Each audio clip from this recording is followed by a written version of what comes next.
Hi, welcome back to Kingdom Portions here on Kingdom in Context. This week we're going through Genesis 48 through 50. We're going to be looking at the death of Joseph and even his father Jacob, also called Israel. And we're actually going to be digging into how. How did Israel know what to say to his sons on his deathbed? Fascinating episode. We have some really fun parents, so we're glad to have you.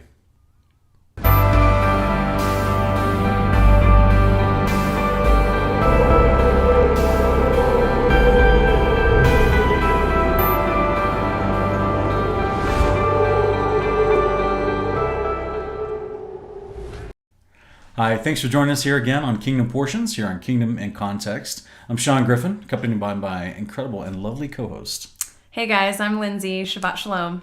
Shabbat Shalom, sweetie. Shabbat Shalom, my dear. Guys, this week we're in the portion of Genesis 48 through 50, so we'll be finishing out the book of Genesis. It's been an incredible book.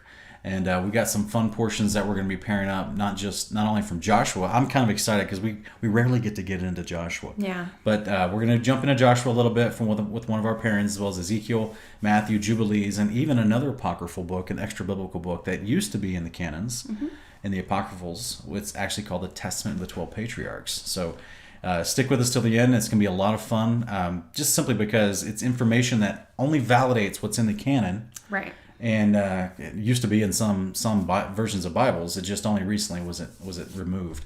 So I think you're going to get a lot out of it. But as always, if anything that we're saying here on the channel, not just these Kingdom portions, but also all of our videos that we do. We do a Saturday night show called Honor of Kings. Then I put out periodical videos as well on different topics on the context tree for the channel. But if there's anything on the channel that has blessed you, or that you feel that you would like to see us do this more or even full time, we've put in the link below the video here. There's different ways that people have chosen to ask us how they can support us, right? How they can donate to us. So not only Patreon, PayPal, but we also have a PO box down there as well in case you want to send a physical donation instead of electronic. But we just thank you for prayerfully considering that. And as always, we like to remind people that we're not Levite priests. Because we do, at Kingdom in Context, we encourage folks to follow the biblical model of the instructions that were given to us. So any donation that's given to us because of this channel, we're not receiving it as a tithe. It's simply a love gift offering to people that are preaching the gospel of the kingdom of God, and that is built upon the principle that Jesus taught in Matthew 10 when he sent out his disciples. That's all it is. So we just thank you for prayerfully considering that. Other than that, sweetie, I'm excited to get to this one. Yeah. This is a fun one. So we're going to be in Genesis 48 is going to be our first chapter, for those of you following along at home. All right. Genesis chapter 48. Now it came about after these things that Joseph was told, "Behold, your father is sick." So he took his 2 sons, Manasseh and Ephraim, with him. When it was told to Jacob, "Behold, your son Joseph has come to you," Israel collected his strength and sat up in the bed. Then Jacob said to Joseph, "God Almighty appeared to me at Luz in the land of Canaan and blessed me. And he said to me, Behold, I will make you fruitful and numerous, and I will make you a company of peoples, and will give this land to your descendants after you for an everlasting possession. Now your 2 sons who were born to you in the land of Egypt before I came to you in Egypt are mine. Ephraim and Manasseh shall be mine, as Reuben and Simeon are. But your offspring that have been born after them shall be yours. They shall be called by the names of their brothers in their inheritance. Now as for me, when I came from Padan, Rachel died, to my sorrow, in the land of Canaan on the journey, when there was still some distance to go to Ephrath. And I buried her there on the way to Ephrath, that is, Bethlehem. When Israel saw Joseph's sons, he said, Who are these? Joseph said to his father, They are my sons, whom God has given me here. So he said, Bring them to me, please, that I may bless them. Now the eyes of Israel were so dim from age that he could not see. Then Joseph brought them close to him, and he kissed them and embraced them.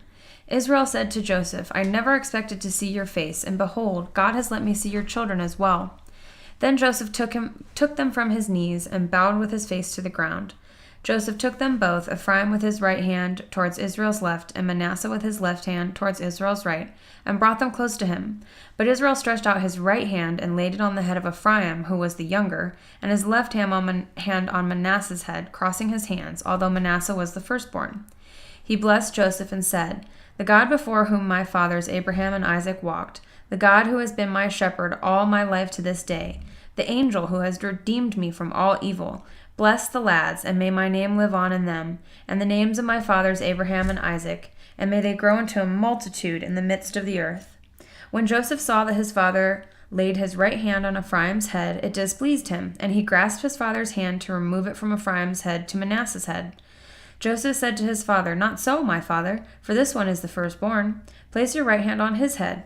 But his father refused and said, "I know, my son, I know. He also will become a people, and he also will be great. However, his younger brother shall be greater than he, and his descendants shall become a multitude of nations." He blessed them that day, saying, "By you Israel will pronounce blessing, saying, May God make you like Ephraim and Manasseh." Thus he put Ephraim before Manasseh.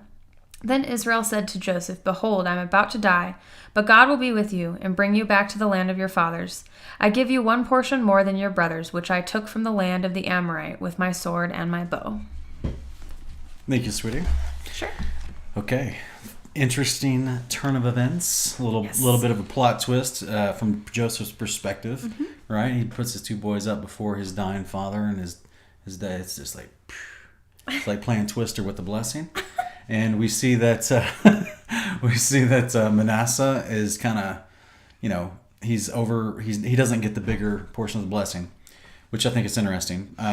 And we remember a couple of weeks ago where we kind of defined this idea of the blessing, right? And this idea of him trying to bless people and what that really means long term, right? And how this comes to a really fun fulfillment once we get to the kingdom, and this is just lines up exactly with that, because Ephraim is told that he'll become a multitude of nations. So what's interesting before we go into that concept, though, is in verse 5 where he does cross his hands over and he gives the firstborn blessing to Ephraim instead of Manasseh, is that he claims them as his kids. Right. He's already got 12 kids, 12 sons, one daughter. But then he claims Joseph's as his. Now, we know he's not trying to get out legal paperwork and saying, you're signing your kids over to me. Yeah. No, we get that. But he's just saying in the sake of what he's going to give as far as a portion in the land of promise to come. And this is a fantastic moment here that helps us realize Jacob's understanding of the future kingdom to come that you and I will be a part of. So this is way back when he already had that perspective. This is the gospel of the kingdom of God, the good news of the coming of the reign of the Father through his Son, the Messiah, that was prophesied way back in the day in the book of Enoch to come down to the earth, and that Jacob was already aware of this whole perspective, right? To the point where he's doing special things with this blessing with Ephraim and Manasseh. So this is we just want to point that out for the viewer because we are Kingdom in Context, and this whole idea is that all of the scriptures are built within the context of the coming kingdom of God. Here's just another example of that. Yeah. So I think it's fascinating. Oh, and by the way, he grabbed another portion from the Amorites. The Amorites. Yeah. So that means and we're actually going to talk about that a little later, right? About what he does with some of the portions when we get to our Joshua pairing. Right. And so we'll save that. Stick with us. In about 20, 30 minutes, we'll be getting to that part. But anything else that sticks out to you, sweetie? Well, it's interesting what's going on here with the breaking of custom. And I say custom for a reason, because we don't have any law laid out for how to, be doing these firstborn, secondborn type things. But clearly there was a custom at the time involving, no questions asked, the firstborn gets this, everyone after gets such and such. But what's also interesting is that he is bestowing this blessing onto some of his grandchildren, which all of the other sons have children, especially at this point, at the end of his life in Egypt. They all have children. So, the bringing in of these two grandchildren through Joseph is interesting to me. And, I wonder if it's symbolic of us being grafted into the family of God through Yeshua, the Father accepting us, who once were, out of covenant, into covenant through the authority of our high priest, his son. It is to me the wonderful passage of Isaiah 57, right? Yeah. That he's bringing in the Gentiles, those who were far, he now brings them near. Yeah. Joseph was far, and his children, he's now bringing them near. Yeah. So to me, I see a lot of parallel there. Yeah. Which could be why Manasseh is called a multitude of nations, plural, right. And Manasseh is just going to be a single great nation. No, Ephraim is called a multitude. You said Manasseh is called... I'm sorry, Ephraim was the multitude of nations, and Manasseh is just a single nation. both of, Manasseh was still said he'll be a great nation, right. But out of Ephraim come the plural nations. So that's interesting. I mean, we see the name Ephraim used later on to refer to swaths of, Israel as a people group. So I don't know how much there is a connection there to the actual Ephraim who existed. Yeah. But yeah, there's definitely some cool symbolism going on there, as usual with the story of Joseph. Yeah, Genesis is just loaded, guys, with all this. Now, of course, why would Jacob even know to do this? Right. Or to even consider, out of all the grandkids, and to consider these guys. Well, remember last week from the other portion, we read, I believe it was in Genesis 46, where he talked about he was nervous to go down to Egypt. Although Joseph had already invited Jacob down, he didn't know if he should go or not. He stuck behind so he could celebrate the festival of first fruits, which is also the Shavuot, right? And also the Feast of Weeks. It's a double-fold festival. And he celebrated that with old grain, just trying to do the best he could. And an angel appeared to him and would try to reaffirm to him, okay, it's okay to go down to Egypt, and Joseph will put his fingers upon your eyes. That's a way of telling him that, by the way, Joseph's the one that's going to see you at your death. Yeah. Right? So he already knew that he was going to have this moment with Joseph on his deathbed. The very last one to see him. And that could have prompted him. And then we're going to read about how he would know, as far as these portions of land, how he would know any of that stuff in relationship to the kingdom. We're going to go over that in some of our pairings. So that's kind of what I'm excited about. It's really fun background stuff, that just brings in a whole new perspective to this, how much do these guys actually perceive and understand to be considered the fathers of our faith, right? We're talking about the guy who's literally got the moniker for the entire faith of Israel. We're all grafted into spiritual Israel, right? I just think that's fascinating. I personally don't know how you can read Genesis and come and walk away thinking that they didn't have any form of the law beforehand, that they didn't have any books beforehand. Like, I don't know how you can read even just Genesis on its own and not deduce that, they had books, they had at least some of the law was revealed to them. I mean, probably most of it. Anything that, it was related to the temple and the Levitical priesthood was later at Mount Sinai, but yeah, I don't know. I mean, to me... Well, I think you hit the nail on the head. It's because not only is it not being spoken about or taught about, but people aren't reading the book. That's true. That's very true. They're not being encouraged to actually read Genesis. So, this is kind of the point of why we do these kingdom portions. We're literally reading them with you. But we hope, our prayer is that you pick up this habit and you continue to read this book on your own time. Yeah. Because, and our goal is to show you how wonderful it is and how chock full of relevance to your future it is, so that you become interested above anything else, that might be a circumstantial hobby in your life, that you become interested in realizing how important it is for you to understand these words as well. Right. And you start reading them, Yeah, well, I mean, discernment, I like to think of discernment as a muscle, and it needs to be exercised. And the best way to strengthen your discernment muscle is to read this book as much as possible. And I know that it can be hard to find time to sit down and read. And so another tip that I would give you, audio Bible. There are all kinds of translations of the Bible available for free on YouTube. There's apps you can download. I listen to the NASB on YouTube every day at work. So you can, inject some more of the word into your life on a regular basis, even if you don't have time to sit down and be reading it. But all the times in our life when we're doing things where we have something on in our headphones or on the TV in the living room while we're doing other things around the house, you could have the audio Bible on and be getting a little bit more of that word, flowing into your ears. That's right. And then the other thing is that when you sit down and actually read it later, after you've been listening to it on audio for a while, it seems like it sets in a lot quicker. I don't know. Because different people have different ways of learning. Yeah. Some are visual, some are auditory, right? And maybe you're an auditory person and, you're sitting in a service and your eyes glaze over. But even though what you're not hearing is what you need, as far as the meat of the word with relevance to you, and that's what we hope to provide both visually and auditorily. So, that's something that you could practice if you like. Anything else from this chapter, or let's move on to 49? Yeah, I think we can go to 49. Okay. Do you want me to read this one, or do you want it? It's your turn. All right. There aren't any crazy names in this one, so. I think we'll be all right. All right. Okay. So this will be Genesis 49, and it says, Then Jacob summoned his sons and said, Assemble yourselves, that I may tell you what will befall you in the days to come. Gather together and hear, O sons of Jacob, and listen to Israel your father. Reuben, you are my firstborn, my might and the beginning of my strength, preeminent in dignity and preeminent in power. Uncontrolled as water, you shall not have preeminence, because you went up to your father's bed. Then you defiled it. He went up to my couch. Simeon and Levi are brothers. Their swords are implements of violence. Let my soul not enter into their counsel. Let not my glory be united with their assembly, because in their anger they slew men, and in their self-will they lamed oxen. Cursed be their anger, for it is fierce, and their wrath, for it is cruel. I will disperse them in Jacob, and scatter them in Israel.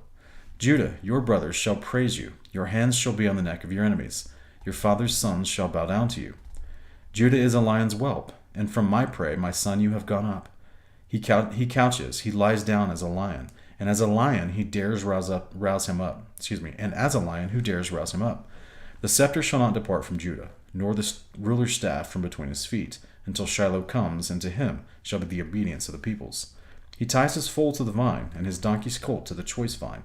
He washes his garments in wine, and his robes in the blood of grapes. His eyes are dull from wine, and his teeth white from milk. Zebulun will dwell at the seashore, and he shall be a haven for ships, and his flank shall be towards Sidon. Issachar is a strong donkey, lying down between the sheepfolds. When he saw that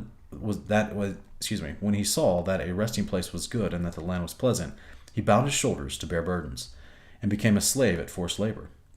Dan shall judge his people, as one of the tribes of Israel. Dan shall be a serpent in the way, a horned snake in the path, that bites the horse's heels, so that his riders fall backward. For your salvation I wait, O Lord. As for Gad, raiders shall raid him, but he will raid at their heels. As for Asher, his food shall be rich, and he will yield royal dainties. Naphtali is a doe let loose. He gives beautiful words. Joseph is a fruitful bow by a spring. Its branches run over a wall. The archers bitterly attacked him, and shot at him and harassed him, but his bow remained firm, and his arms were agile.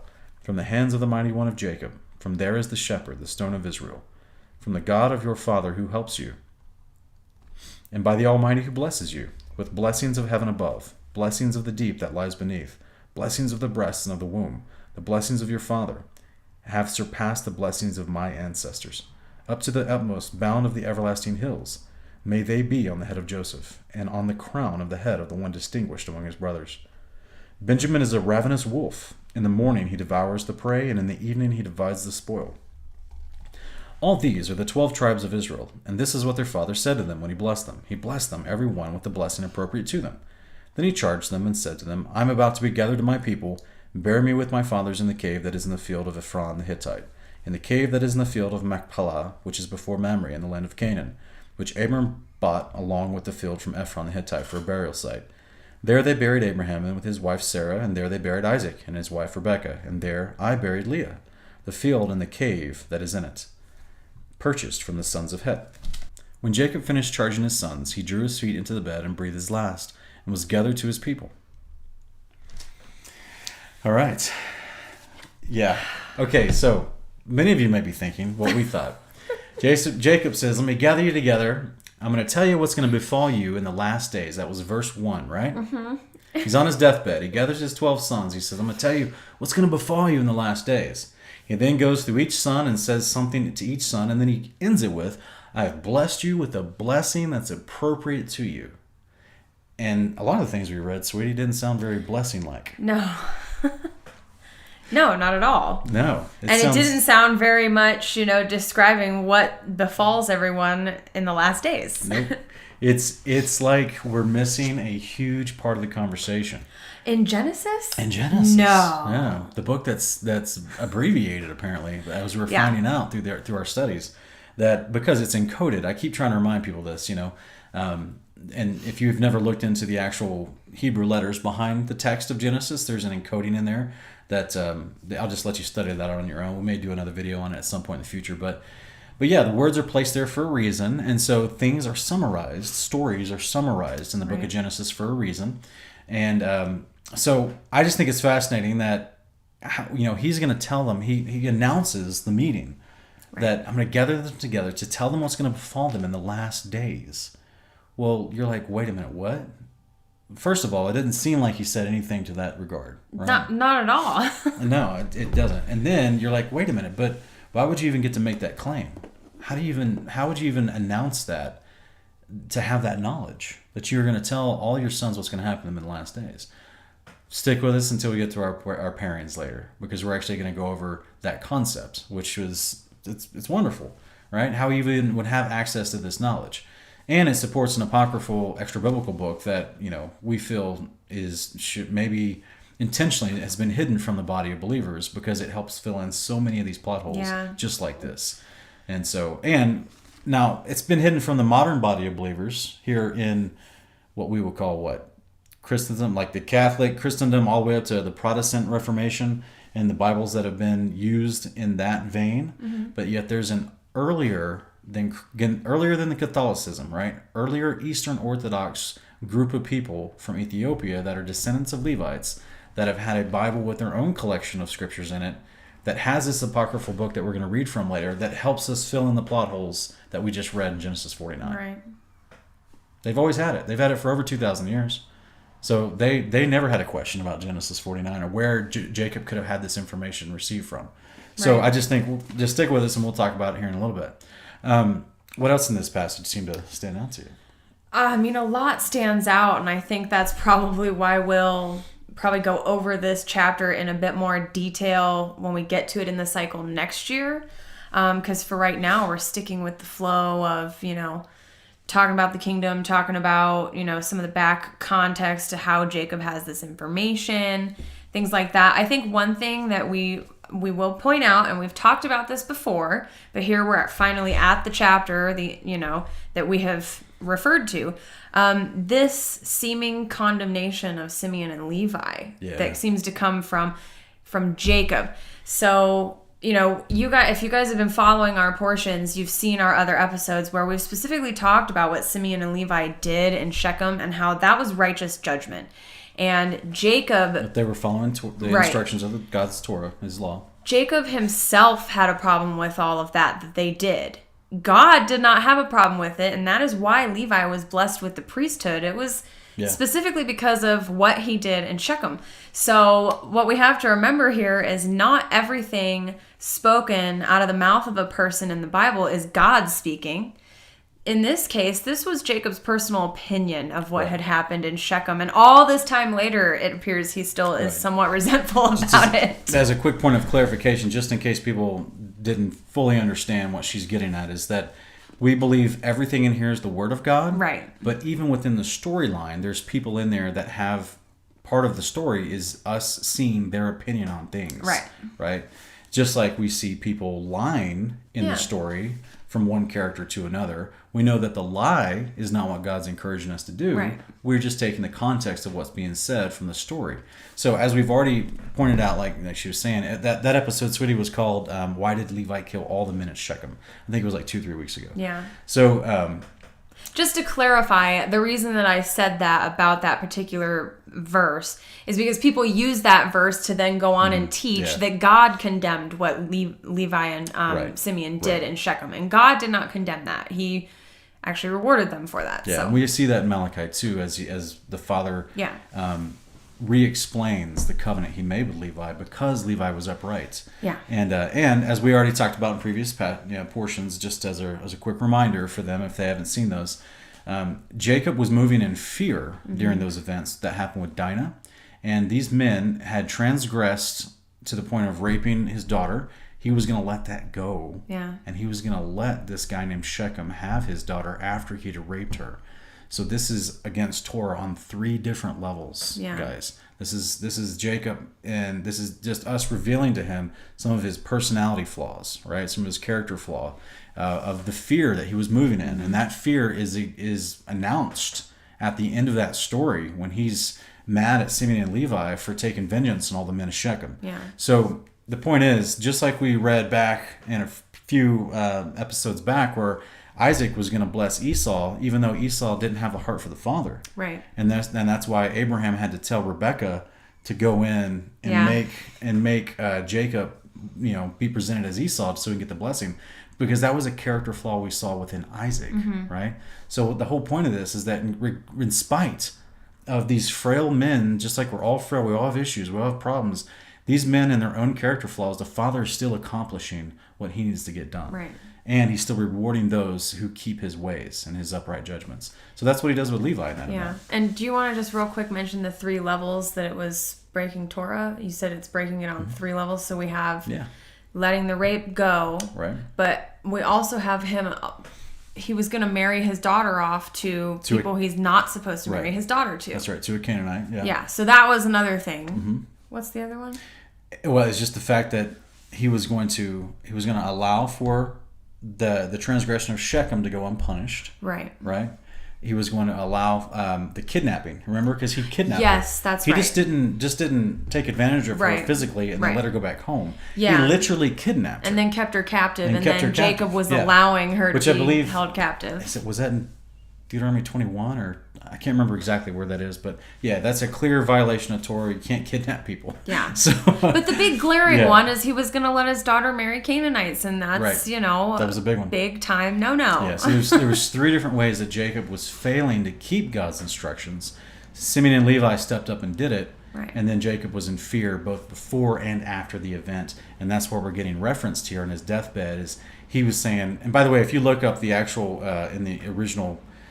like the original KJV of this particular part where it says, let not my soul enter into their counsel. Yeah. It says, let not my soul enter into their secret talks. Yeah. Because remember, this is where we can't do like a 5-hour show. Yeah. But as we talked about from a previous episode, Levi was instructed what to do in this moment because he saw that he basically went in and took care of the men of Shechem, and Jacob didn't know what he was going to do. Right. So he did it in a sense behind Jacob's back and secret talks with Simeon, right? And then Jacob finds out later. Yeah. So that's kind of where that was going in that passage. So anyway. Yeah, there's so many things to delve into with that particular chapter. So many of them I would need to study with you for a little while before I feel like I could. Well, what we wanted to say in general is the whole of chapter 49. I know we just addressed a couple of specific spots, but remember, we can only hit so much each year because we're trying to keep these to a manageable length for the viewer and for us. Yeah. So we don't have time to go into all the rest of the things and the implications of each son and each blessing that was given to each son and what it means. So we're going to do that next year. Whereas we're going to read the same portion of 48 through 50, but we're going to spend 90% of our time on chapter 49. Yeah. So just bear with us. We got a lot of other fun stuff to go over in 48 and 50 this year. You ready for 50? Yeah. Okay. We're going to be reading Genesis 50, guys. All right. Then Joseph fell on his father's face and wept over him and kissed him. Joseph commanded his servants, the physicians, to embalm his father. So the physicians embalmed Israel. Now 40 days were required for it, for such is the period required for embalming. And the Egyptians wept for him 70 days. When the days of mourning for him were past, Joseph spoke to the household of Pharaoh, saying, If now I have found favor in your sight, please speak to Pharaoh, saying, My father made me swear, saying, Behold, I am about to die. In my grave which I dug for myself in the land of Canaan, there you shall bury me. Now therefore, please let me go up and bury my father, then I will return. Pharaoh said, Go up and bury your father, and as he made you swear. So Joseph went up to bury his father, and with him went up all the servants of Pharaoh, the elders of his household, and all the elders of the land of Egypt, and all the household of Joseph, and his brothers, and his father's household. They left only their little ones and their flocks and their herds in the land of Goshen. There also went up with him both chariots and horsemen, and it was a very great company. When they came to the threshing floor of Atad, which is beyond the Jordan, they lamented there with a very great and sorrowful lamentation, and he observed 7 days mourning for his father. Now when the inhabitants of the land, the Canaanites, saw the mourning at the threshing floor of Atad, they said, This is a grievous mourning for the Egyptians. Therefore it was named Ebel Mitzrayim, which is beyond the Jordan. Thus his sons did for him as he charged them, for his sons carried him to the land of Canaan, and buried him in the cave of the field of Machpelah before Mamre, which Abraham had bought along with the field for a burial site from Ephron the Hittite. After he had buried his father, Joseph returned to Egypt, he and his brothers, and all who had gone up with him to bury his father. When Joseph's brothers saw that their father was dead, they said, What if Joseph bears a grudge against us and pays us back in full for all the wrong which we did to him? So they sent a message to Joseph, saying, Your father charged before he died, saying, Thus you shall say to Joseph, Please forgive, I beg you, the transgression of your brothers and their sin, for they did you wrong. And now, please forgive the transgression of the servants of the God of your father. And Joseph wept when they spoke to him. Then his brothers also came and fell down before him and said, Behold, we are your servants. But Joseph said to them, Do not be afraid, for am I in God's place? As for you, you meant evil against me, but God meant it for good in order to bring about this present result, to preserve many people alive. So therefore do not be afraid. I will provide for you and your little ones. So he comforted them and spoke kindly to them. Now Joseph stayed in Egypt, he and his father's household, and Joseph lived 110 years. Joseph saw the third generation of Ephraim's sons. Also the sons of Machir, the son of Manasseh, were born on Joseph's knees. Joseph said to his brothers, I am about to die, but God will surely take care of you and bring you up from this land to the land which he promised on oath to Abraham, to Isaac, and to Jacob. Then God made the sons of Israel swear, saying, God will surely take care of you, and you shall carry my bones up from here. So Joseph died at the age of 110 years, and he was embalmed and placed in a coffin in Egypt. Interesting words. Yeah. Interesting words. The word embalmed was used. Not modern practices of being embalmed, but Egyptian embalming. Which would be mummification. Did you ever think about that, guys? And they buried him in the cave. Yeah. Where everybody else was. Yep. Where's that cave? Because he may still be there, embalmed. Yeah. Mummified. I would think he is.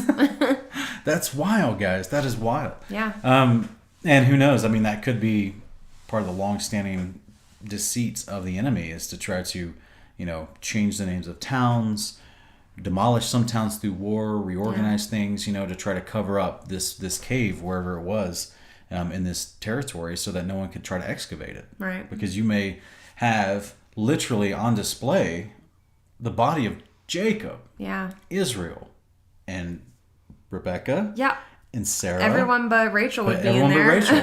Everyone but Rachel. I think even the 12 sons were brought up and buried about there that later. too. Yeah, all of them.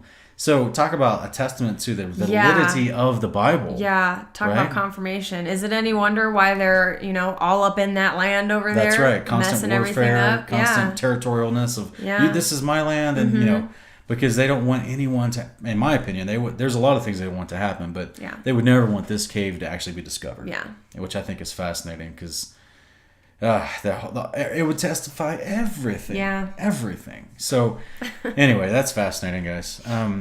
Maybe in the future, maybe in the future. But so we have another interesting moment here where the brothers are doing some more shenanigans. Still paranoid about everything they did to their brother Joseph.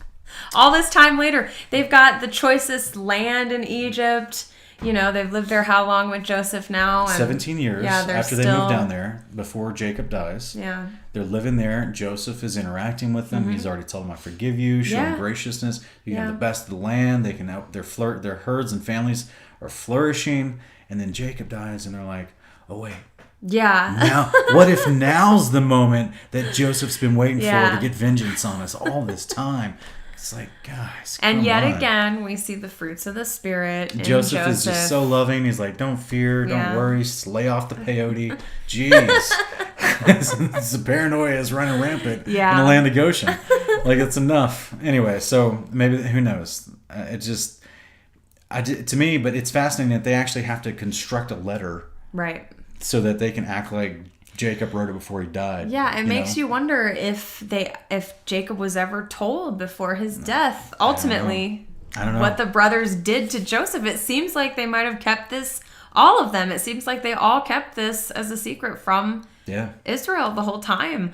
I don't know. I mean, I would suppose that it would probably spare him even more emotional turmoil than he's already had in his whole life. Right. To find out all this time later that it was... That 10 of the brothers were lying this whole time. Yeah, it was the sons this whole time that had done that to Joseph. So you got 13 kids, and you 12 sons, and you find out at some point at the end of your life that 10 of the sons tried to kill one of your sons. Yeah. Yeah, that would cause you a lot of grief and heartache. And I'm sure not just tried to kill him, but then kept it secret for all those years. And then when he's found, you find out, they actually threw him in a pit and then they sold him. And then, I mean, it's just... Well, remember what happened when Joseph was declared mauled by a wild animal and dead, even though he didn't have the body for evidence. Who else died? Was it Zilpah or Bilhah? I think it was Zilpah and Dinah. Yeah. So two people died as a result. Yeah.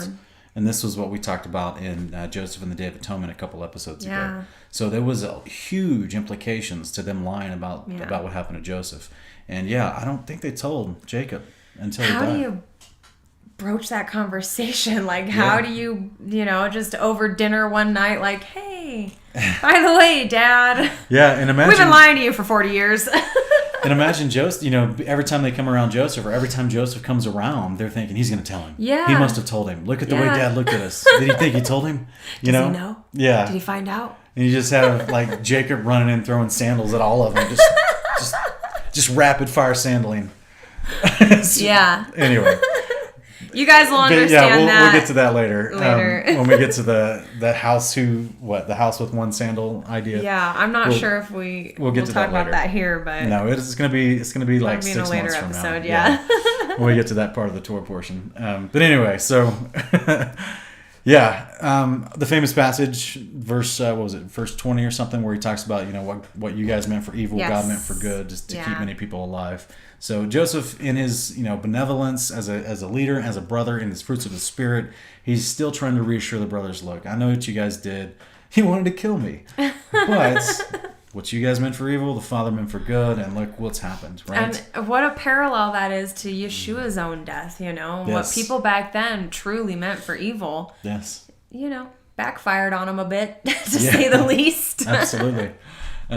So think about it like this. Yeshua resurrects. He's appearing over a period of 40 days to the disciples and other people, as the Gospels tell us. And those people know other people in town who knew people that were part of the brute squad of Pharisees that murdered him, right? Yeah. That gave him over to the Romans to be murdered. And do you think that they experienced this same kind of paranoia? Like, whoa, he's back? Is he going to be mad at us? Like, I mean, if the story is true that there was an actual Roman centurion that was sent to look for his body, I would think that would come from that place. They were probably very afraid, like, whoa, wait a minute. This guy resurrected, maybe he was the Son of God. Yeah. And if that means he was the one the prophets were talking about, then we've got nothing but judgment coming our way. Yeah. Because we killed him. Yeah. You know what I mean? Like, that's, or we tried to. So he doesn't stay dead. He's not a quitter. So anyway, but I think that was fascinating that these brothers are still in paranoia after all this time, to the point where they're like making up letters. Oh, by the way, we found this. Our dad at a certain made a letter. Point, like, I feel bad for them. Like, I'm like, geez. Well, that's that self-inflicted torture. I know. On that one level, obviously, it's like, you brought that upon yourself. But geez, the more I realized how long they. I mean, I think we've all done things, back in our childhood, that we felt horrible guilt over, and we're so afraid of being caught and get in trouble for it. I used to, if I would do something bad and be, hoping I didn't get caught, I would get stuck in that guilt and feeling really, really bad for myself. And I would look at my little cat on the bed and think, I wish I could just be the cat. Why couldn't I just be the cat? Their life is so easy, So, I just can't imagine living with that. I mean, that times a million was probably what these guys were experiencing. So that's probably what cats feel when they're knocking stuff off ledges. They have no remorse. They have no empathy. They are little furry sociopaths. So we may edit that part out. Probably a lot of cat lovers in the audience. I love cats. I just know that they're sociopaths. You love the furry sociopaths. I can't help it. I'm a dog person. I'm biased. my heart, or my thought anyway, is that when Joseph receives this letter from his brothers saying, we found our dad wrote this before he died. Please forgive us. He's telling you he's commanding you to forgive us, right? I think Joseph saw through it. Personally, this is in the scriptures, guys. This is me talking. I think that he saw through it. Yeah. He's in a place of love and forgiveness already. And he was just like, it's okay. He's probably laughing in the back of his head. These guys and their tricks, and he's just like, it's okay. I still love you. It's fine. I have nothing intended bad for you. And he just want to bless him. And this is what I love. I think we're going to read, or maybe did we read it last week where it talks about all the days of Joseph's reign, there was no enemies, or there's no Satan. Yeah, that was last week. And it also says all the brothers of Israel dealt with each other in love, and they loved each other. Okay, I think that's fascinating. Just that it would include that little commentary. So, okay. So we finished our regular portion, and we'll go into our portions. Pairings. I can't. Now I'm just mixing the two words together. So we'll go to our pairings. And Pourings. That's right. And the first one we're going to read from is going to be out of Joshua chapter 19. And this is going to be verses 1 through 9. This is our prophet's pairing. The book of Joshua, man, there's just so many pattern prophecies in the book of Joshua. Like that's its own entire series. Yeah, it really is. That we could go through. In fact, on one of my videos I've already made, if you haven't seen it already, it's going to be in the First Resurrection series.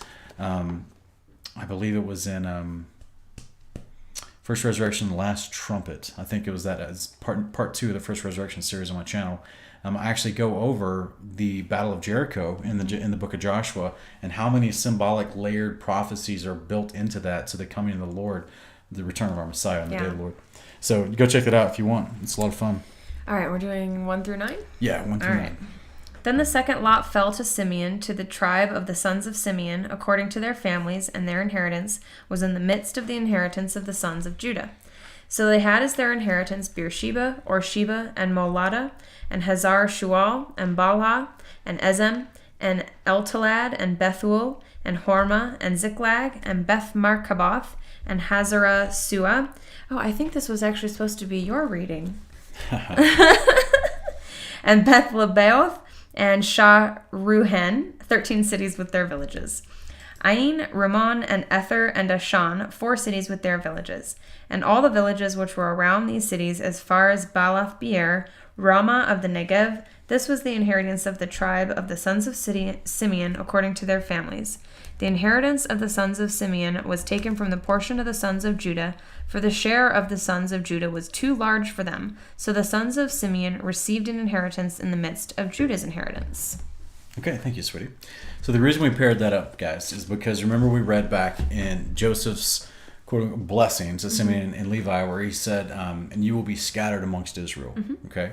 I can't remember what verse that was in Genesis 49, but so the reason we paired that up is just to help to educate the viewer on how that actually came true. Because Simeon, as we just read, was given actually a smaller portion of cities within the territory of Judah.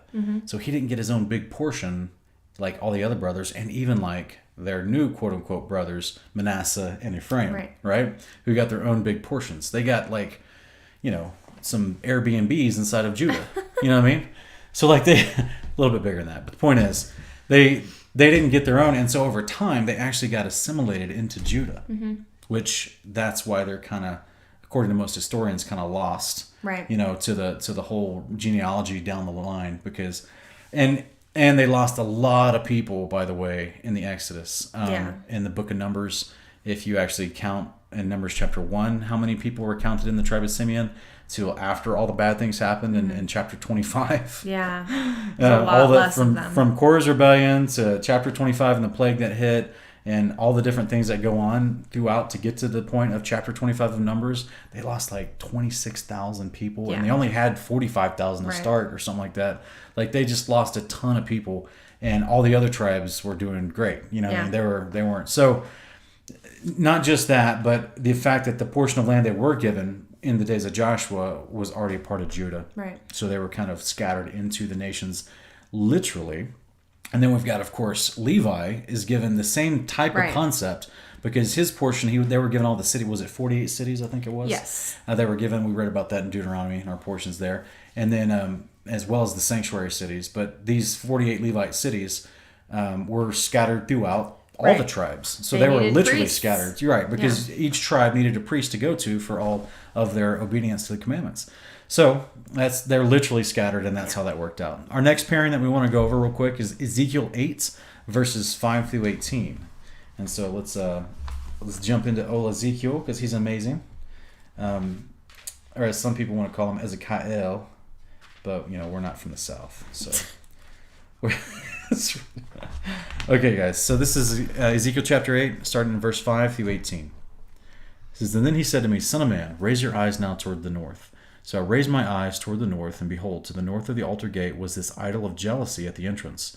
And he said to me, Son of man, do you see what they are doing, the great abominations which the house of Israel are committing here, so that I would be far from my sanctuary? But yet you will see greater abominations. Then he brought me to the entrance of the court, and when I looked, behold, a hole in the wall. He said to me, Son of man, now dig through the wall. So I dug through the wall, and behold, an entrance. Then he said to me, Go in, and see the wicked abominations that they are committing there. So I entered and looked, and behold, every form of creeping things, and beasts, and detestable things, with all the idols of the house of Israel, were carved on the wall all around. Standing in front of them were 70 elders of the house of Israel, with Jaazaniah, the son of Shaphan, standing among them, each man with his censer in his hand, and fragrance of the cloud of incense rising. And then he said to me, Son of man, do you see what the elders of the house of Israel are committing in the dark, each man in the room of his carved images? For they say, The Lord does not see us, the Lord has forsaken the land. And he said to me, Yet you will still see greater abominations which they are committing. And then he brought me to the entrance of the gate of the Lord's house, which was toward the north, and behold, women were sitting there weeping for Tammuz. And he said to me, Do you see this, son of man? Yet you will still see greater abominations than these. Then he brought me into the inner court of the Lord's house, and behold, at the entrance of the temple of the Lord, between the porch and the altar, were about 25 men with their backs to the temple of the Lord, and their faces toward the east, and they were prostrating themselves eastward toward the sun. He said to me, Do you see this, son of man? Is it too light a thing for the house of Judah to commit the abominations which they are committed here, and that they have filled the land with violence and provoked me repeatedly? For behold, they are putting the twig to their nose. Therefore I indeed will deal in wrath. My eye will have no pity, nor will I spare. And though they cry in my ears with a loud voice, yet I will not listen to them. Okay. So Ezekiel is getting a vision of some behind the scenes of some of the rebellion that was happening in his day amongst the Levites and the elders of the people as they were going into the temple and profaning the temple, right, worshiping other gods in the boundaries and in some of the interior rooms of the temple itself. Yeah. Like, this is the biggest no-no that you can do, and this is just another, in my opinion, another facet of what was being prophesied in Genesis 49 about them, right, the Levites being scattered into Israel. And we're actually going to get to some more of that here in a minute, actually, with some of our pairings with the Testament of the 12 Patriarchs. But, sweetie, what are your thoughts? I mean, it's just wild, right? This is something that you and I have been talking about for a long time, that, as you know, it's not discussed in not churches, but it's also not discussed, in any online teachings that I've ever seen, is this consistent problem of the priesthood being corrupted. And so, understanding not only the role of a priesthood in the Father's creation and, mankind, God, we need a mediator there in between, and that's what the priesthood does. Not only understanding that, but then understanding this consistent issue, because this is like this is the kingdom of Judah doing all these things. We still have the northern kingdom of Israel with their own corruption of the priesthood going on that got them scattered out of land. So one thing that Sean and I just wanted to draw people's attention to is this consistent pattern of the priesthood being corrupt. It's not just about the people of Israel. Because the people were to be led by the priests. And the priests were held to a higher standard. They were supposed to be set apart according to the word. And so it's even more egregious that the priests were, engaging in this idolatrous worship. We see later in the book of Ezekiel, chapter 44, that the priests were actually bringing in people into the temple that were uncircumcised, both in heart to the Father and in their flesh. Right. So on every level possible, they were profaning the covenant that they were a part of and that they were supposed to be ministers of. Right. And the reason that for us it might not seem obvious to you on the surface why we would pair this with the chapters that we just read. But as you know, we just got finished reading a story about someone who symbolizes our Messiah. Mm-hmm. And so what we're trying to help people remember here is, who is our Messiah? What does he do? What's his job? He has a job. He's our high priest up in heaven. And this is the reason here in Ezekiel and other places this stuff is talked about, that Malachi we need 1, 2, and 3. Yeah. Yes. Also in the New Testament, we see, they weren't doing what they were supposed to be doing in the temple either.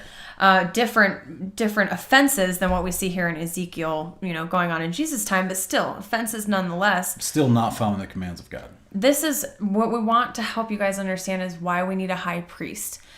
A lot of people talk about how we need a perfect sacrifice, and that Jesus is our perfect sacrifice, without realizing what we actually need is a perfect high priest. Because there's no sacrifice, there's no literal sacrifice that does what Jesus does up in the heavenly tabernacle, where he's actually mediating, interceding on our behalf as our high priest. Right. So actually, we're this weekend releasing a companion video that we did a live stream about on our Facebook social media page. Yeah. Which goes for an hour and a half explaining the priesthood of Jesus and the nature of his sacrifice. Right. So I don't know exactly what the title is going to be yet, but if you'd like more information on that specific vein of topic, we're releasing that whole video here in the next couple of days this weekend. So and when be looking for that. Yeah, when Sean can carve out the time in his schedule, he intends to do a whole full-length teaching on this concept of our Messiah's sacrifice and multiple videos actually, because I'll be breaking down the Melchizedek priesthood, the Levitical priesthood, and then in comparison to what Yeshua fulfills through prophecy. Yeah, we sat down to prepare for the live stream and started, making a list of scriptures and realized, oh my gosh, this is like 3 we hours. should have known it's way deeper than it seems on the surface. But man, once you actually start studying it, it was like, this needs its own whole series. It has a whole branch on the tree here. Yeah, when I created the channel originally, I put certain thematic themes that are all throughout the scriptures. I put those themes in the context branches on the context tree as you're seeing on the screen right now. And so one of them is the priesthood. Yeah. And the point of that is, if you do not understand the whole idea of what a priest is and why it's so important that Yeshua was to be our high priest, then you're missing some of the greater implications of your Messiah. Yeah. So I do plan to expound on that fully in the future. Yeah. I just haven't had time yet. So. I can testify that I really think that the understanding the priesthoods is like number 2 or 3 after, understanding the kingdom and understanding the resurrection. Yeah. As far as unlocking scriptures that never made sense to me before. Yeah. Now that I understand, the priesthoods. Well, that would make sense since the kingdom is ruled by our high priest. Exactly. Who has the authority to resurrect us. Exactly. That's right. It all ties together, guys. Yeah. So that's why we made a context tree. All right. So our next pairing that we're going to look at is actually the Book of Wisdom from Psalms. And we're going to be looking in chapter 81. For the choir director on the Gittith, a psalm of Asaph. Sing for joy to God our strength. Shout joyfully to the God of Jacob. Raise a song, strike the timbrel, the sweet-sounding lyre with the harp. Blow the trumpet at the new moon, at the full moon, on our feast day. For it is a statute for Israel, an ordinance of the God of Jacob. He established it for a testimony in Joseph when he went throughout the land of Egypt. I heard a language that I did not know. I relieved his shoulder of the burden. His hands were freed from the basket. You called in trouble, and I rescued you. I answered you in the hiding place of thunder. I proved you at the waters of Meribah. Selah. Hear, O my people, and I will admonish you. O Israel, if you would listen to me. Let there be no strange god among you, nor shall you worship any foreign god. I, the Lord, am your God, who brought you up from the land of Egypt. Open your mouth wide, and I will fill it. But my people did not listen to my voice, and Israel did not obey me. So I gave them over to the stubbornness of their heart to walk in their own devices. Oh, that my people would listen to me, that Israel would walk in my ways. I would quickly subdue their enemies and turn my hand against their adversaries. Those who hate the Lord would pretend obedience to him, and their time of punishment would be forever. But I would feed you with the finest of the wheat, and with honey from the rock I would satisfy you. Thank you, sweetie. Yeah. Yeah, beautiful psalm. Love the Psalms. Yeah, definitely encapsulates a lot of the stuff we've been reading about. Yeah. And there's also some encouragement in there as well. But so, anything that sticks out to you in that one that you wanted to talk about? Well, I just love how much most of the Psalms, go back to mentioning that time of Joseph and, the Exodus coming out of Egypt.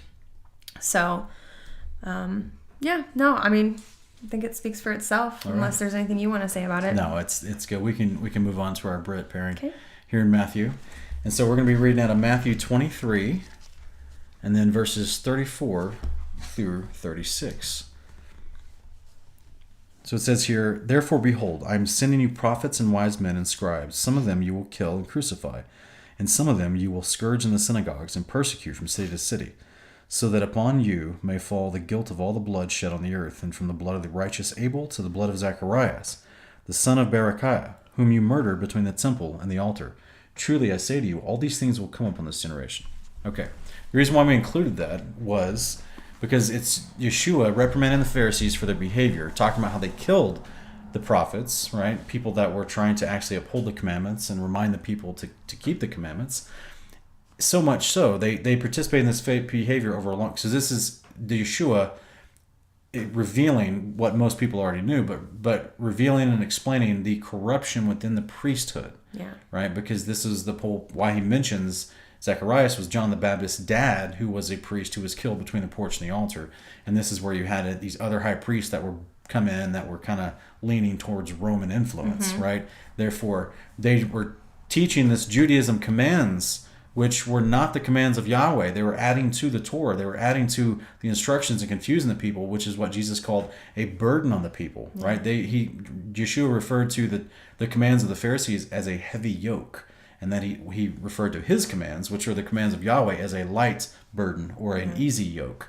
Okay, so this whole concept here is there was just as we saw before the northern kingdom of Israel was scattered by the Assyrians, and before the kingdom of Judah was invaded by Babylonians through Nebuchadnezzar, and they were scattered, we saw that kind of rebellion and apostasy happening amongst the priests. We see this taking place again, leading up to the days of Yeshua, which is why the people themselves, Yeshua referred to them as sheep without a shepherd, right? They were being led by blind guides, people that they did not have a heart that was being circumcised to the Father's commands and his ways, and they were teaching their own oral traditions and commands that were superseding the ones that they were supposed to be teaching, which was which was the job of them, right? And also the scribes and the priests, the Levites.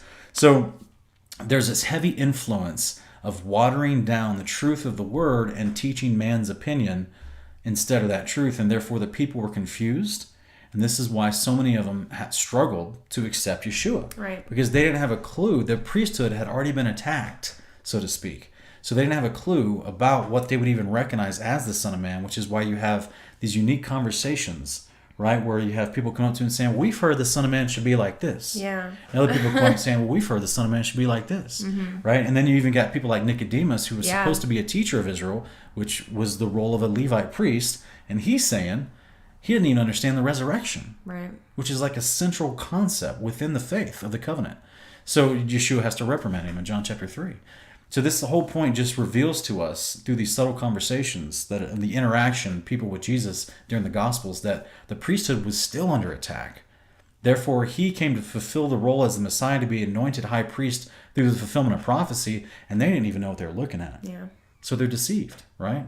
And this is the attempt of the enemy to try to get people to not accept the Messiah. Right. This is still happening today. Yeah. Guys, this is still happening. Yeah. No one is...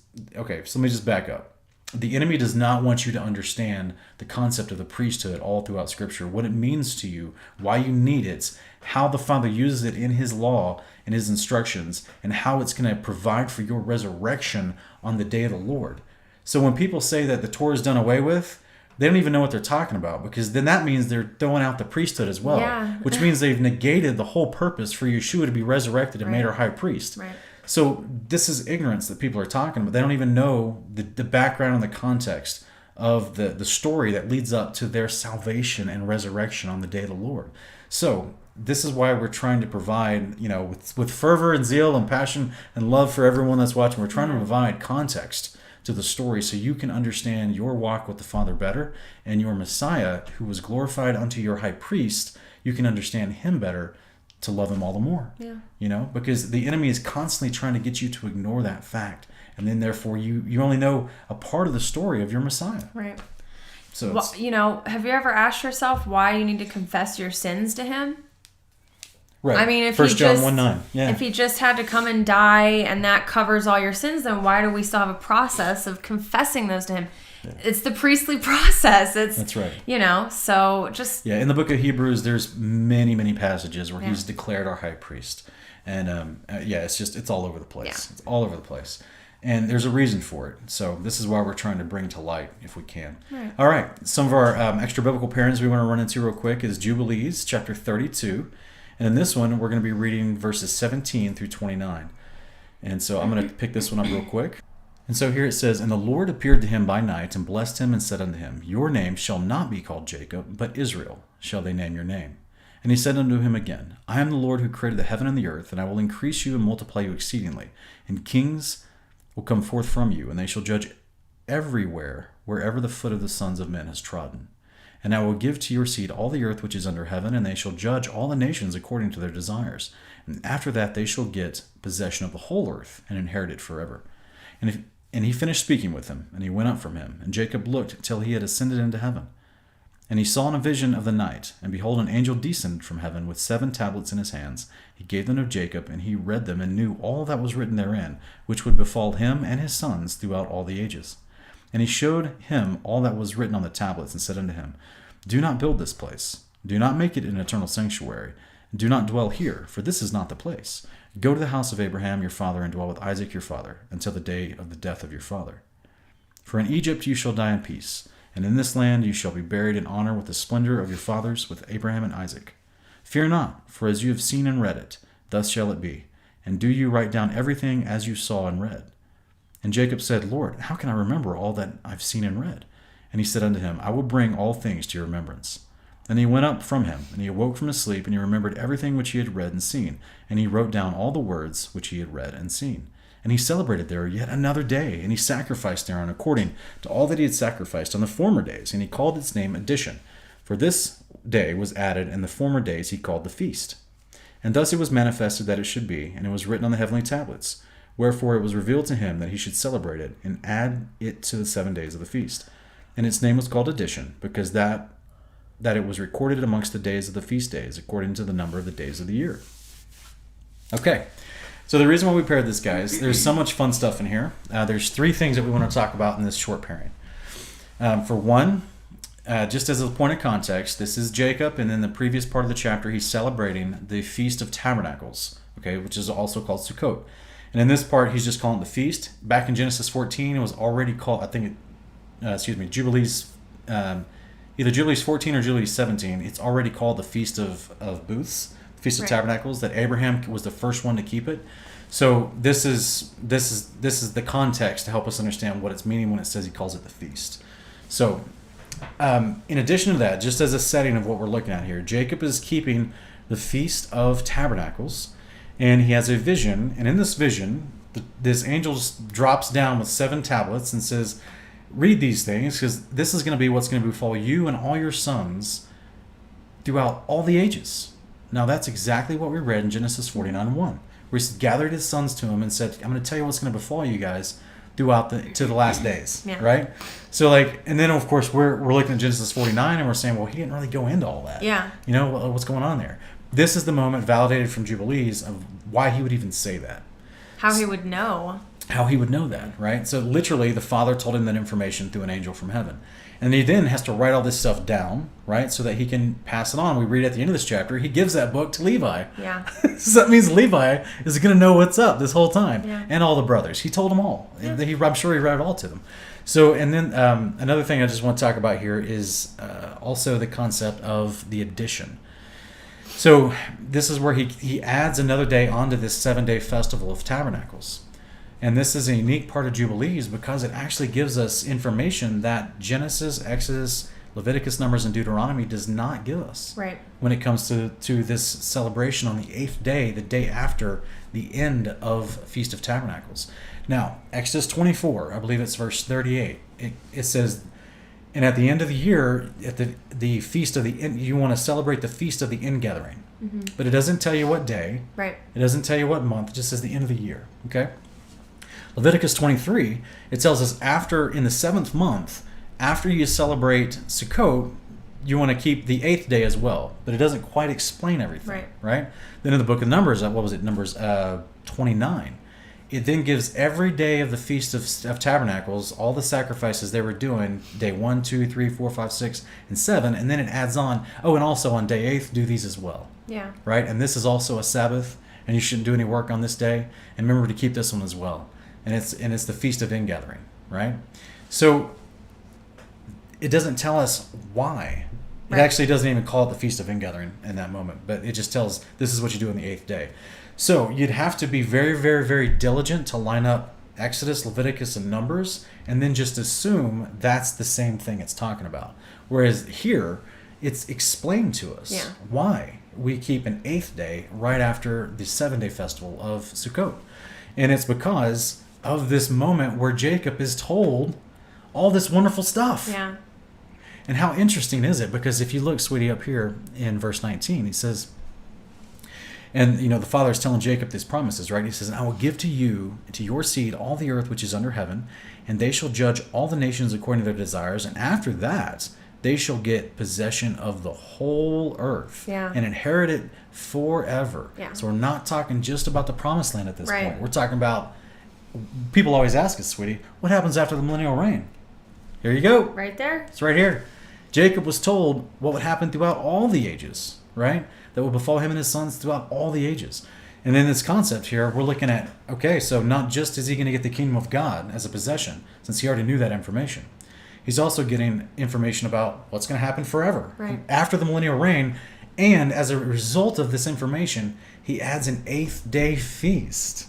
Which I'll let you start with that one. Yeah. Really cool, guys, because if you know this concept of 1,000 years being a day in the sight of the Lord, and if you understand this concept of us being on like a week time frame of these 1,000-year, week of millenniums, basically, and then you get to that 7th day, okay, that's his rest, that's the Sabbath day for 1,000 years where we reign. Then after that, we have this 8th day, an 8th day that starts that leads us into eternity. So there's this awesome, everybody notices the 7th day symbolism here and there, but I think people rarely notice the 8th day symbolism. We also have, a son is to be circumcised on the 8th day. And if you think about that concept, even at the end of the millennium, we have, in my mind, I see it as all of creation is circumcised when we finally, that second resurrection happens, everyone is judged, and then Sheol and sin and death itself are destroyed. So there's some awesome symbolism here for not just the millennial reign, that kingdom, but the kingdom into eternity. That's right. So it's amazing. It's really cool. Yeah, and because of that, just in case you ever wonder, what's the significance of the Feast of Ingathering? Right. Which didn't even really give us a date, but it's just kind of lumped in with, oh, by the way, and on the 8th day is another high holy Sabbath.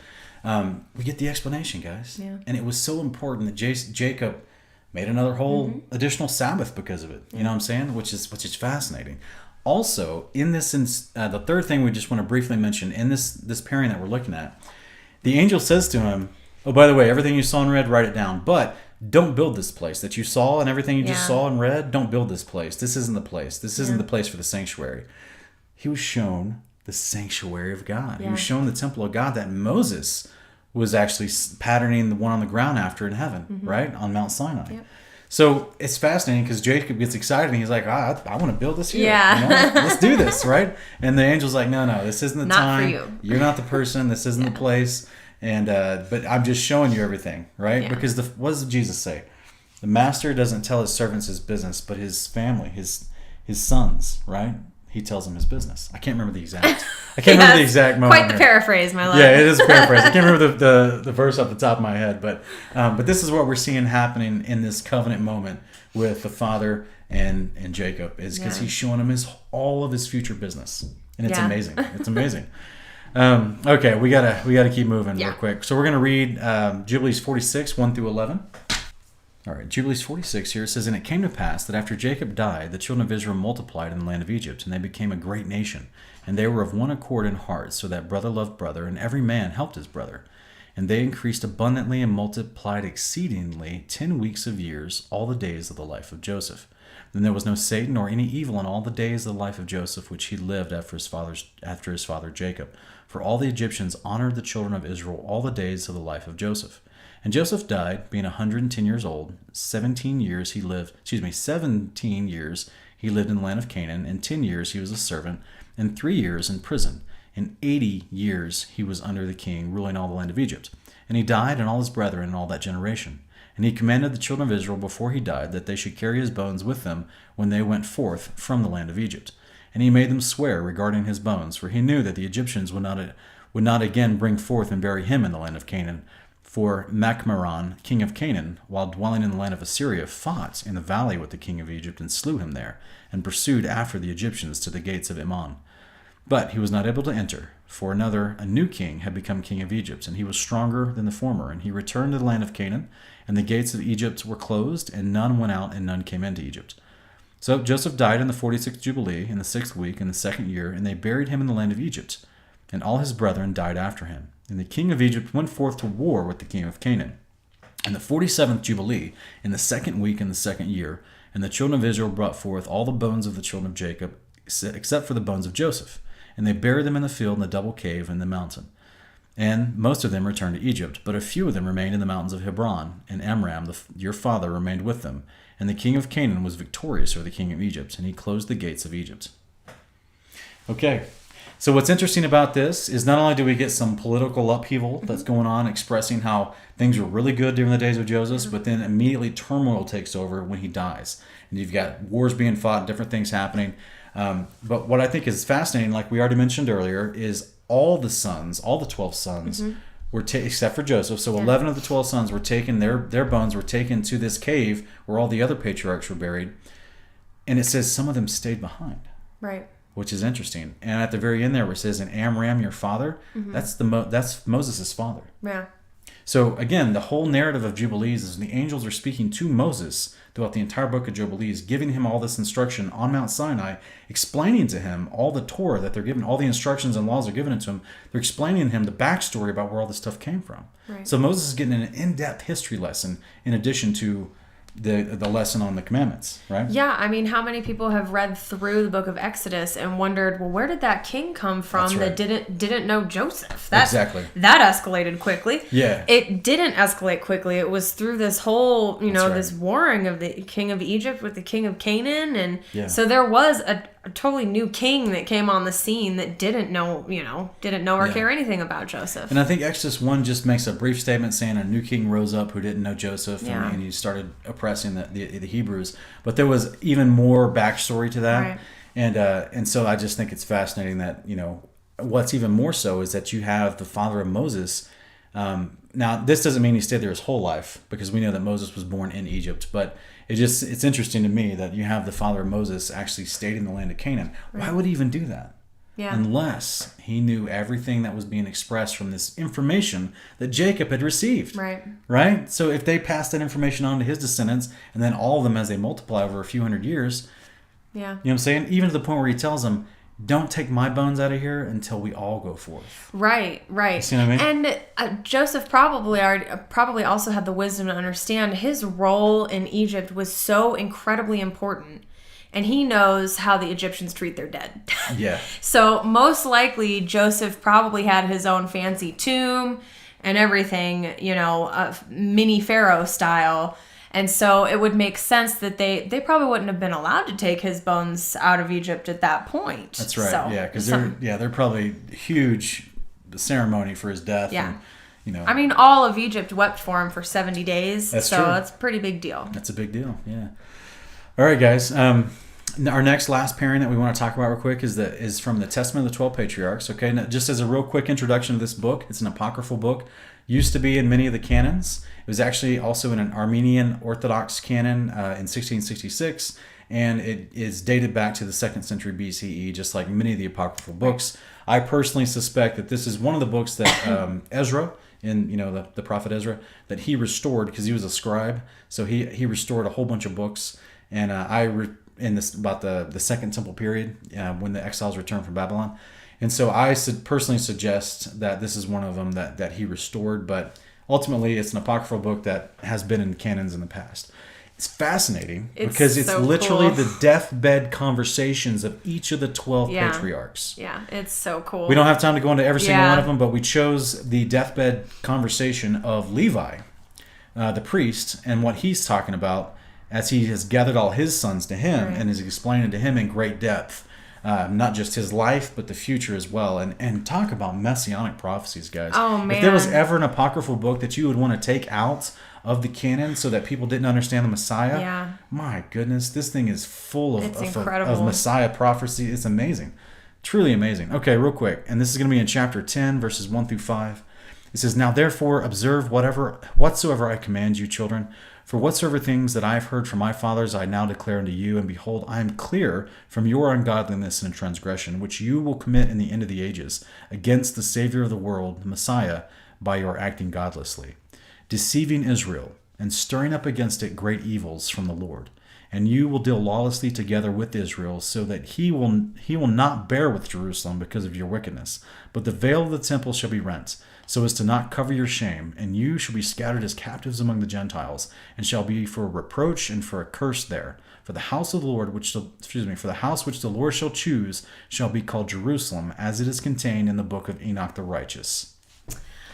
Amazing, right? Yeah. Amazing. Okay. I love this book. I know. We're trying not to go 2 hours with this broadcast, but so much in here. But right here, he's pulling his sons together. He already knows that in the latter days that his sons are going to rebel, like we've talked about in Ezekiel passages and other places, the Matthew 23 passage. We know that the Levites themselves, who were given the priesthood, they're going to rebel against the Father and his commands. And as it says here, you're going to commit this great ungodliness and transgression you will commit in the end of the ages against the Savior of the world, acting godlessly and deceiving Israel, stirring up great evils from the Lord. That is just, oh my goodness. And I love it how he's sitting here going, I declare to you that I am clear from your future transgressions. Yeah. Well, that's, reminiscent of what? Ezekiel 33. Yeah. Where it says, you'll be cleared of their, the blood won't be on your hands if you warn them. Yes. Yeah, it's amazing. And so he's telling them, way back when, what's going to happen, specifically pertaining to the Messiah to come. And why would he, at the very end of this, talk about how they're going to be scattered among the Gentiles, taken as captives? We see that happen on two different occasions, both, technically three, right? Both the Assyrians invasion of the northern house, both and the Levites that were with Judah, with the Babylonian invasions, and then also in the Romans in AD 70. Jerusalem is burned, 500,000 people are killed, people are scattered, and it's horrible. So all the Levites were a part of that as well, being scattered again because of their unrighteousness. And the Father technically brought great evils upon themselves for rejecting the Messiah. And so I just think this is fascinating because, and it says at the very end, for the house which the Lord shall choose shall be called Jerusalem, as it is contained in the book of Enoch the righteous. Yeah. So if you decide to read any of these Testament of the Patriarchs, almost all these guys in their deathbed conversations, they talk about what they learned from the book of Enoch. Right. Now, I just want to remind you what we said before we introduced this book. This book, from scholarship, this isn't from Sean Griffin, from scholarship, claims that it was written back in 2nd century BCE. Okay? So it was validated to be in some of the canons throughout history. It just wasn't put in our most modern canon that we have for the last 140 years. So men who were a part of the church and who were even before Christ came, they have a book in their possession that keeps referencing back to another book called the Book of Enoch. Right. And as we already read multiple times about our portions and Jubilees, Levi got all the books of the fathers that Jacob passed down to him. Yeah. And they even talk about how they had read in the books of their fathers, Enoch and Shem. Right. And we saw that with Abraham, right? And so it's amazing to see these guys are still talking about the Book of Enoch. Yeah. It's always being talked about. And it's amazing to me that people claim it's such a fake, it's a forgery. And it's so interesting that the themes in Enoch are paralleled in what we just read here, because Enoch talks about the Messiah in great detail. So how fitting is it for the enemy to try to hide that information so you don't understand not just your Messiah, but also his role as your high priest? Well, how is it that 200 years before even the birth of Christ, we have in this Testament of the Patriarchs, in the chapter from Levi, he is prophesying the veil and the temple being rent. And he gives us the reason for it. Yes. So we have all these years, people have had all these different, and this is why the veil was rent. And everybody gets into their own little interpretation of that. And here we have Levi, saying this is because of the corruption of the priesthood. That's right. So as he said, the veil will be ripped so that you will no longer be able to cover your shame. So suddenly, sweetie, it seems that we're getting the actual explanation of the veil being torn. Yeah. Because as we have already talked about, the ark itself wasn't even behind the veil. Right. It was been hidden, so there was technically nothing behind the veil that represented the seat of authority of God and the presence of God that the high priest would go in behind. So this thing is torn and shown open, and it's representing the failure of the priests. Yeah. So their shame is not covered anymore. Yeah. The failure of the priests during the days of the scattering of Israel, and also during the days leading up to the Messiah. This is exactly what Levi's talking about in context, connecting their ungodly acts against the Father's commands and against his Messiah is their shame. And the veil is rent and torn, uncovering their shame for all to see. Yeah. So much that's even recorded in the Gospels. I'm sorry, but when I read that was 1,000 times more powerful to me as far as the imagery and what was really going on there than any weird explanation I've heard from a preacher about it. I mean, and that's because we now have the context of the priesthood itself. So, I mean, it's just amazing to me. It's amazing. Yeah.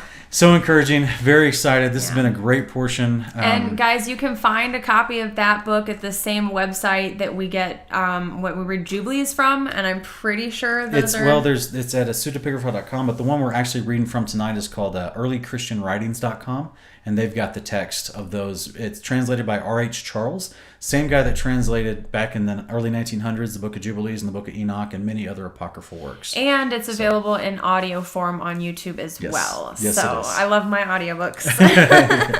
Absolutely. But other than that, sweetie, is there anything we'd like to conclude with? Same as always. If you made it all the way through, thanks for sticking around and hearing us out.